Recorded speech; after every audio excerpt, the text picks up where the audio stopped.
मिथिलाक्षर में अपना सबका अखन तक आकार, हर्षिकार और दीर्घिकार तक का मात्रा का अभ्यास भ चुकल है। आई हर्षोकार का मात्रा का अभ्यास हैत। मिथिलाक्षर में हर्षोकार दू तरह लिखल जाय छै। एकटा त ई चिन्ह बना के एना के दू जगह क देबै, आ एकटा एना के त्रिभुज जकां होय छै। त आओ देखू फू केना लिखब। फू लिखे के लेल अपना सब ख जे लिखै छी कनिए ख लिखबै।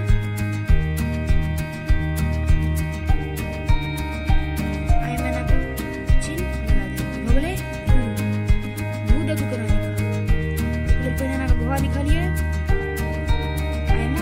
चिन्ह दू जगह लगा दिल भगले घू। चू देखू केना लिखब। एना के च लिखलिए एमे दू जगह चिन्ह लगा दिल। छू देखू केना लिखब। छ लिख के एना के एत से एना मिलेलिए ने, एत से एना के दू जगह घिच देलिए।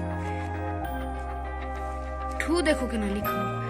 ठू त एना लिखै छी अपना सब तना एना के लिख देलिए ठू। ठ लिख देलिए भगले ठ, एमे ना क देलिए भगले ठू। दू देखू केना लिखब। दू लिखे के लेल एना के लिए एना क के एना क देलिए ई भगले दू, जेमा ई त्रिभुज वाला चिन्ह लागल छै।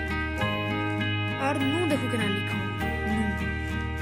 नू लिखे के लेल एना करबै, अइयो में यहाँ चिन्ह लगतै, एना क देलिए भगले नू।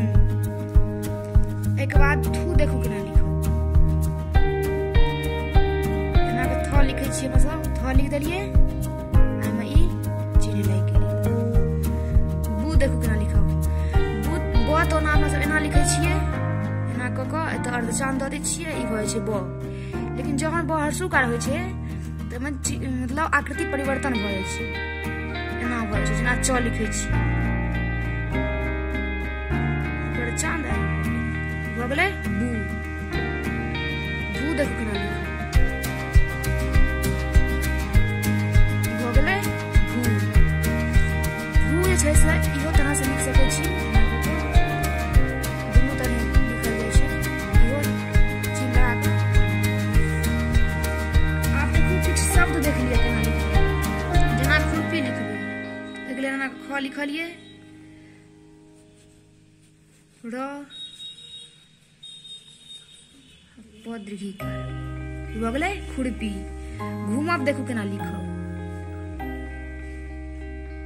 एमे ना की चिन्ह लगा देलिए,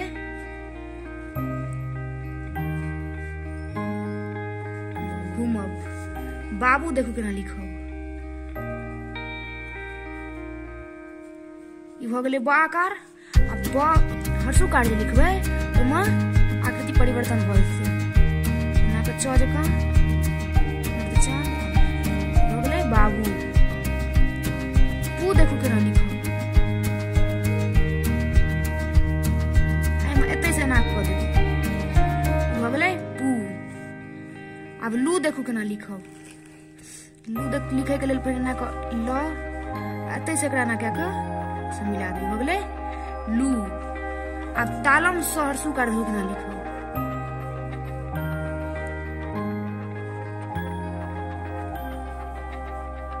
भगले सू। दंत स हर्षोकार केना लिखब से देखू। एमे एतै से एना के ल गेलिए त एना के ऊपर ल जाके डाँड़ द देलिए।